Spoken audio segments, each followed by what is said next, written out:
Bonjour à tous, je suis Nicolas Caron et vous écoutez la version audio du blog Lève-toi et vends que je diffuse sur mon site nicolascaron.fr. J'y traite des sujets de la prospection, de la vente, de la négociation, de management commercial et aussi de développement personnel quand il peut nous aider à vendre. Je vous souhaite une bonne écoute et la plus belle réussite commerciale possible. Aujourd'hui, un article de management commercial ou d'efficacité commerciale. À vous de choisir. Son titre, livraison d'une voiture, est-ce vraiment la fin du cycle de vente? Cet article m'a été inspiré par une expérience d'achat récente. En effet, j'ai eu le plaisir de m'offrir une nouvelle auto. Alors, même si je ne suis pas vraiment un dingue des voitures, j'apprécie, comme beaucoup sans doute, la joie d'acquérir un nouveau véhicule. Après une expérience d'achat excellente, avec un vendeur très sympathique, le jour de la livraison est arrivé. Et là, douche froide. Ce qui devait être à minima bon moment, s'est transformé en formalité expédiée par un autre vendeur, ou plutôt par un manager, je l'ai su plus tard, le plus rapidement possible. Tout ça n'est pas très grave, et je m'en suis vite remis. Je suis tout à fait satisfait par la voiture, et je ne regrette pas mon achat.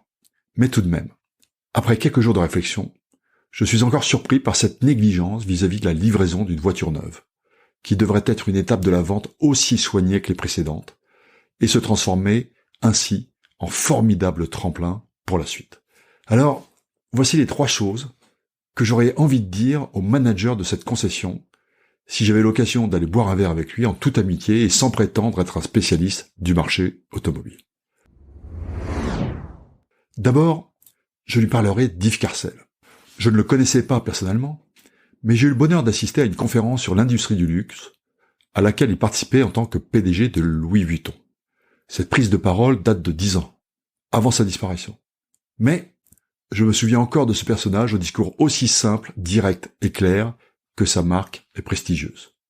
À la question « Qu'est-ce qui caractérise la vente des produits de luxe ?», Yves Carcel nous avait répondu 2 choses. C'est un supplément d'émotion.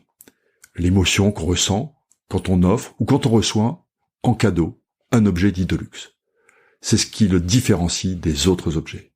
Et puis, c'est aussi le respect absolu de la promesse client, de la conception jusqu'au bout de la cérémonie de vente. Et si le manager de cette concession automobile me répondait « Oui, ok, mais nous ne sommes pas chez Louis Vuitton », je lui dirais « S'inspirer des meilleurs et viser l'excellence est une meilleure pratique que de chercher des excuses. » Beaucoup d'entreprises ont des promesses clients très séduisantes.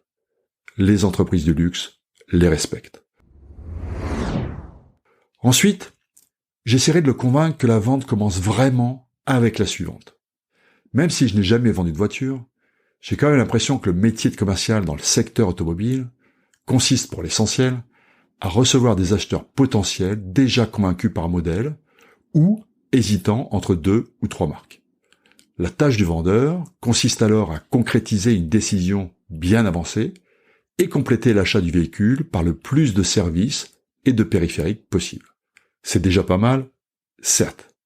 Mais les meilleurs vendeurs se contentent-ils vraiment de cela?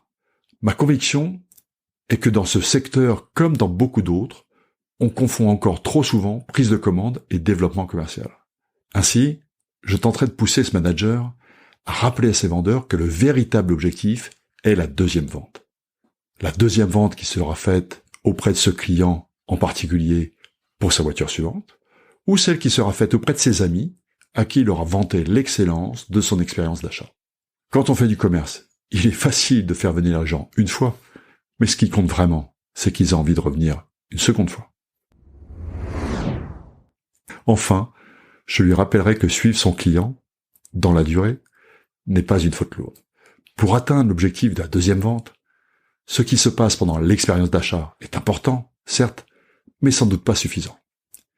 Si je reviens sur ma récente acquisition, j'ai eu du mal à régler l'option CarPlay. Bon, c'est vrai que je ne suis pas très doué. Si le vendeur avait pris la peine de me rappeler, juste pour prendre des nouvelles, il aurait eu une formidable occasion de me démontrer à quel point il était concerné par ma satisfaction. Rien de tel pour se distinguer en quelques secondes et me transformer en ambassadeur permanent auprès de mes amis. Et si le manager de cette concession me demandait Oui, mais je ne peux pas leur demander ça aux vendeurs. Ils n'ont pas le temps.